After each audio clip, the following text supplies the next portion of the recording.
Oke, balik lagi di perjalanan Halo Kota Batik ya. Dan sudah menit ke 36, tinggalkan pukul 14 waktu Radio Kota Batik. Dim, kayaknya kamu punya Ya, informasi lain nih. ada Apa nih. sih? Ya, Boleh dong dibagi? laporan kehilangan. Oh, laporan. Pak, Ya, jadi lapor.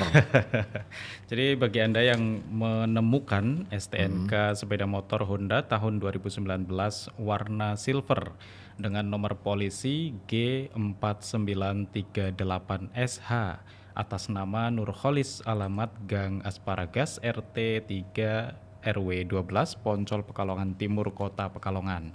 Nah, diketahui hilang pada hari Kamis tanggal 25 bulan April 2024 Mhm. sekitar pukul 11 waktu Indonesia bagian Barat. Menurut pengakuan Oke. pelapor, hilang di perjalanan dari Pemalang sampai dengan Pekalongan. Bagi Anda yang Oh. menemukan, bisa menghubungi atau datang langsung ke studio Radio Kota Batik. Nah, ini Ya, dia ya. Nah, ini juga ya soal kehilangan penting juga ya untuk menjaga barang-barang yang berharga. Ya, sekalipun itu mungkin katakanlah STNK, SIM, iya, KTP, itu penting banget untuk disimpan rapat-rapat jangan sampai hilang. Karena apa? Kalau digunakan orang lain untuk kepentingan-kepentingan tertentu yang bisa merugikan kita. Nah, itu bahaya banget. benar Ya banget. kan? Iya. Dan ini jangan gampang menyebarkan NIK, nomor KK dan lain sebagainya ya. Pokoknya nomor-nomor identitas diri itu jangan sampai disebarluasin begitu saja. Iya. Karena itu sangat itu vital banget sih. Ya. Jadi jangan kalau misalkan ada yang minta gitu ya. Nah, itu jangan. Atau ini biasanya ada modus-modus lewat chat gitu. Hmm. Ya, melalui chat. Kemudian biasanya ada yang mengaku dari paket gitu.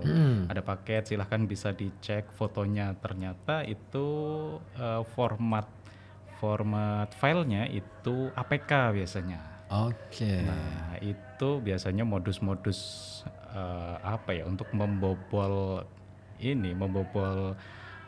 akun-akun kita, kemudian juga yang mempunyai rekening atau m-banking atau mobile banking itu harus hati-hati.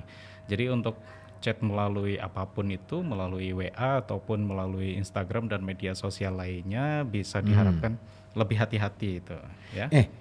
Apa kok sih? Apa Zim, nih? kalau ini aman nggak nih yang ini nih? Apa tuh? Heeh. Finesi. Kurang Ini kurang. kan biasa nawarin pinjol-pinjol Oh, gitu. gitu. Tapi aku nggak pernah pakai sih, nggak pernah pakai. Cuman nah itu tadi aku kok ngerasa ini aku nggak masang gitu. Ah, Tiba-tiba aja ada gitu. nah itu sekarang juga model aplikasi-aplikasi itu biasanya apa ya kayak siluman gitu modelnya. Jadi dia Hmm. menyusup di antara aplikasi lainnya, kemudian kalau kita nggak sengaja mencet sesuatu itu bisa langsung terinstall di HP kita. Hmm. Nah, Oh, iya ya biasanya lewat itu. game ya. Iya, ada lewat Hmm. game. Iya, biasanya game sih yang paling paling banyak atau beberapa aplikasi-aplikasi yang di situ muncul banyak iklan.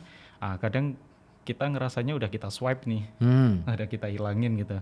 Tapi ternyata di situ malah respon ke klik dan akhirnya secara otomatis terinstall di bawah apa ya? Ya di bawah kontrol kita gitu. Jadi nggak kelihatan. Hmm. Kalau yang masih muncul ikonnya di layar HP kita itu masih bisa kita kontrol lah ya. Jadi kelihatan oh ini saya nggak merasa menginstal ini, tapi kita bisa langsung memberikan tindakan uninstall ataupun yang lainnya demi keamanan akun-akun kita, demi keamanan HP kita dan lain sebagainya. Apalagi akun-akun kita itu kalau misalkan kita aku pakai m-banking sih. Nah itu Itu bahaya. Makanya, betul. aduh, ngeri juga kalau misalkan aku nggak sembarangan kalau misalkan mau nginstal apapun itu, Iya. karena dan memang baiknya kita punya dua HP. Mm-mm. Iya. Iya, Iya. untuk hal-hal yang sifatnya pribadi dan penting Iya. itu di satu HP, dan untuk sifatnya yang untuk main-main yaitu di HP yang lain dengan akun yang berbeda. Bukan berarti untuk menyimpan sesuatu dari Oh ini ya. enggak, kalau aku bukan tipikal yang kayak gitulah ya. Nanti Enggak ya? HP-ku disita semua tuh ya, terus nggak pegang HP. Aduh, ada soalnya. Oh ada ya? Oh ya, jadi gini. Nah ini Mhm. kita sedang ngomongin soal bisnis. Iya bener. Tadi kita sudah ngomongin soal kemasan ya. Mhm. Nah satu hal yang juga nggak kalah pentingnya adalah Mhm. branding. Nah Branding, ini betul. branding ini merupakan kunci pertumbuhan bisnis Mhm. dalam skala apapun. Mhm. Dan ini branding ini dibutuhkan tidak hanya perusahaan yang sudah besar, Iya. tapi juga UMKM. UMKM. Bahkan branding diri juga penting banget Oh tuh, iya iya. ya kan? Mhm. Kita perlu membranding diri kita Mhm. sendiri. Brandingmu apaan? Brandingku Kalau brandingku tukang ngoceh, sudah tuh.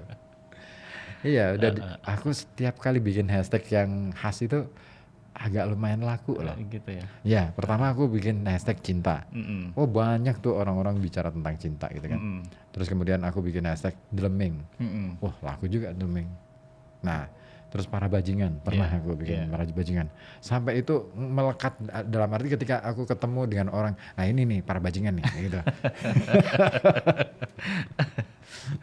Terus sekarang tukang ngoceh, begitu juga. Wah ini tukang ngoceh nih gitu. Iya, Iya iya iya. jadi yang branding yang lalu hilang gitu lah. Mhm. Mhm. Tapi bukan berarti itu hilang sama sekali. Itu menjadi jejak gitu kan, Mhm. menjadi jejak. Dan itu menjadi bagi orang-orang yang sudah ngikutin saya di medsos saya itu sudah lama, itu akan bisa apa ya istilahnya kembali ya memutar memori masalah sebelum itu. Jadi oh dulu itu kayaknya kamu pasangnya ini ya gitu loh. Itu masih ada obrolan kayak gitu. Nah itu branding penting Kalau banget kalau tuh. itu berdasarkan apa itu biasanya? Aku Heeh. iseng aja. Gitu. Iya beneran iseng. Heeh. Nggak ada sesuatu yang istilahnya sengaja atau apa gitu kan, atau aku membaca.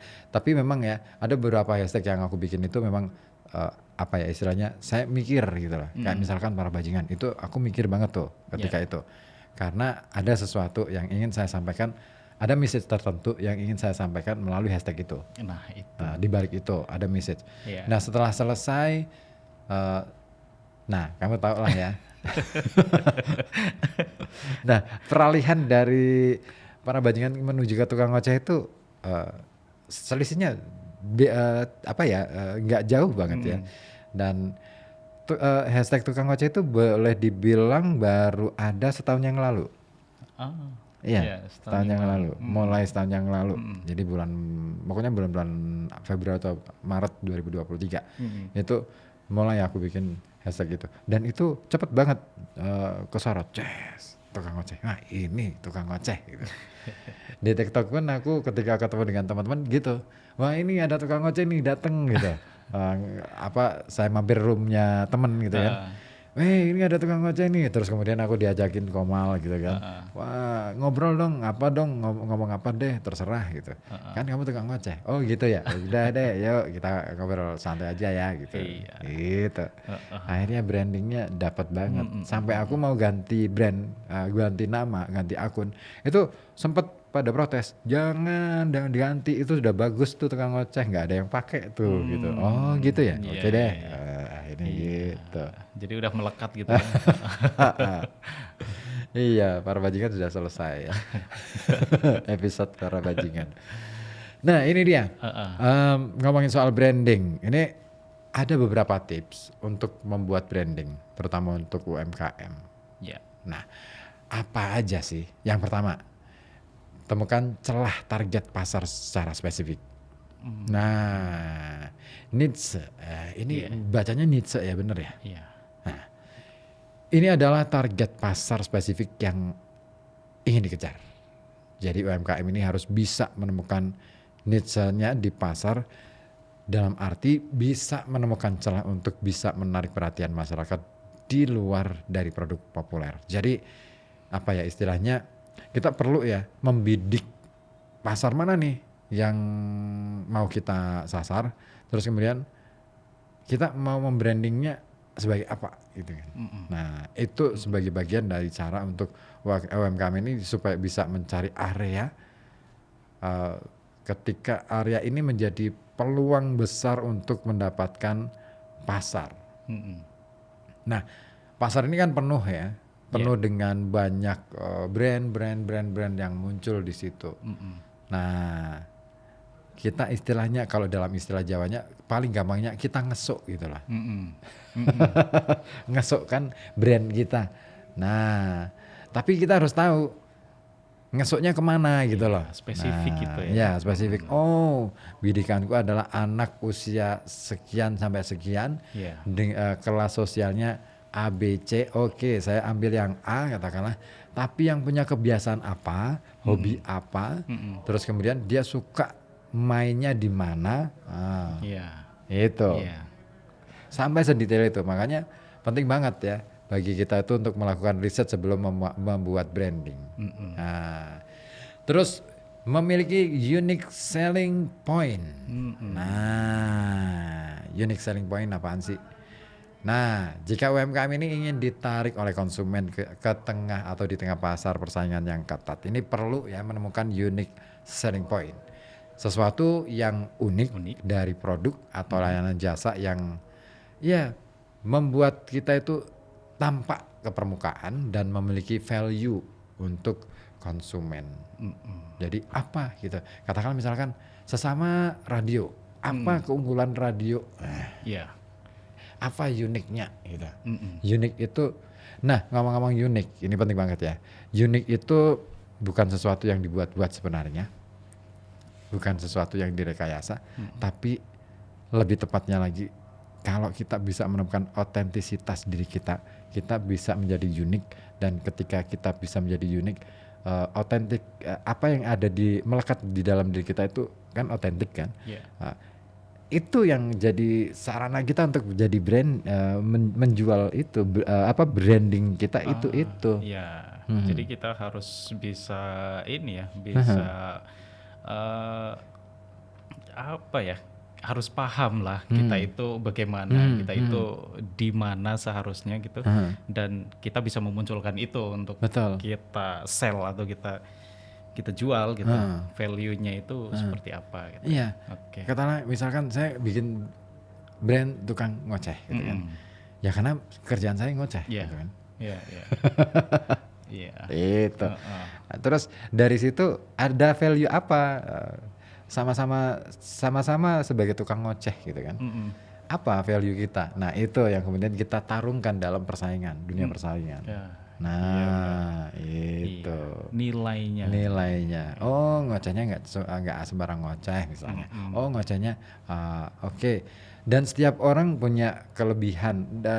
Artinya kelebihan itu bukan berarti harus sesuatu yang unggul ya, mengungguli orang lain, tapi lebih pada kemampuan kita untuk memanage apapun yang ada di dalam diri kita, potensi yang ada di dalam diri kita, katakanlah misalkan bahkan kelemahan kita, kekurangan kita itu bisa di up untuk menjadi sebuah kelebihan. Contoh sederhana, Tukul Arwana, apa sih menariknya? Iya. Iya kan? Iya. Secara face biasa aja, Iya. ya kan? Dan secara istilahnya public speakingnya biasa aja sih, ya kan? Nggak ada yang menarik menurutku. Tapi dia punya sesuatu yang justru dengan kelemahan atau kekurangan dia itu, dia mampu mengoptimalkan apa yang menjadi kekurangannya itu menjadi sesuatu yang layak untuk dijual. Betul. Itu. Iya. Komeng. Iya kan? Iya. Iya kan, sampai dia bisa sukses seperti itu. Apa sih yang menarik dari dia? Sebenarnya kalau kita bicara dalam konteks yang bisnis yang apa ya istilahnya mendasar, nggak ada tuh istilahnya. Karena bisnis itu kan biasanya pinginnya kemasan yang menarik, bla bla bla bla bla bla bla. Tapi di dalam diri Komeng sebenarnya biasa-biasa aja. Tapi apa yang membuat dia itu menjadi sesuatu yang punya magnet? Iya. Kelemahan itu yang kadang-kala bisa membuat kita itu jadi naik ke permukaan dan jadi magnet. Gitu. Nah, jadi intinya yang penting kita nggak, ya tahu malu penting, tapi nggak malu-maluin juga penting. Tapi kita tahu bahwa malu-maluinnya diri kita itu masih dalam koridor yang wajar. Nah, gitu. Jadi jangan malu-malu ya, meskipun itu malu-maluin. Oke, Ya. mengoptimalkan hal kecil. Nah, bener kan? Ya. Nah, sama Benar. sih sebenarnya. Hal kecil yang bisa membuat pelanggan menjadi setia. Mm-mm. Nah, itu sama. Sah-sah saja ini memanfaatkan influencer. Tapi, nah ini dia. Lagi-lagi seringkali ketika kita ngobrol bisnis online, selalu ya boleh sih yang disasar pasti dinaikkan dulu viewernya, dinaikkan dulu followernya dan lain sebagainya. Ya. Tapi itu nggak jamin bahwa branding yang kita bikin itu akan benar-benar terpatri dalam setiap diri orang atau pribadi-pribadi yang muncul dan tenggelam di dalam media sosial yang kita mainkan. Mm-mm. Nah, yang lebih penting sebenarnya bukan memainkan di bagaimana kemudian supaya mereka ngikutin kita jadi follower, tapi kita mau memberi apa sih kepada orang gitu loh. Supaya mereka akhirnya percaya. Nah, bisnis itu yang terpenting adalah trust. Ya, betul. Dengan trust itu dibangun dengan cara apa? Dengan cara kita kita memberikan kepercayaan kepada pelanggan kita. Dan kita jangan pernah melakukan katakanlah misalkan mencederai kepercayaan itu. Itu penting banget tuh. Wey.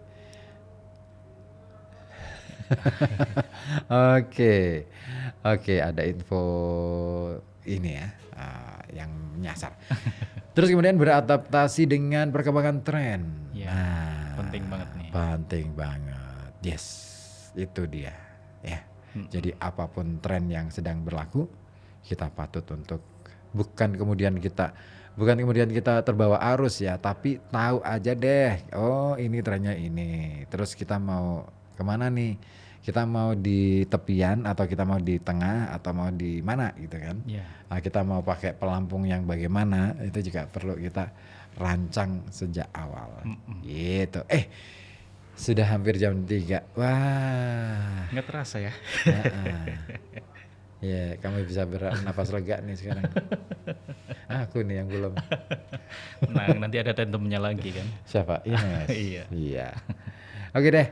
Pokoknya dilanjut lagi nanti ya. Oke. Setelah ini. Dan Adim harus pamit undur diri nih. Terima kasih yang sudah gabung. Dan pokoknya tetap pantengin terus FM 91,2 Radio Kota Batik News Interaktif Solutif karena masih banyak informasi-informasi lain yang sudah kami siapkan untuk kami hadirkan ke ruang dengar Anda. Satu lagu dari R. Kelly, I Believe I Can Fly, dari soundtrack filmnya siapa sih yang main itu, Michael Jordan, film tentang basket, masih ingat nggak? Iya. Yang kelinci itu apa sih judulnya? Tapi Lupa ya. Ya pokoknya itu ya. Iya. Oke, kita simak bareng aja deh. I believe I can fly.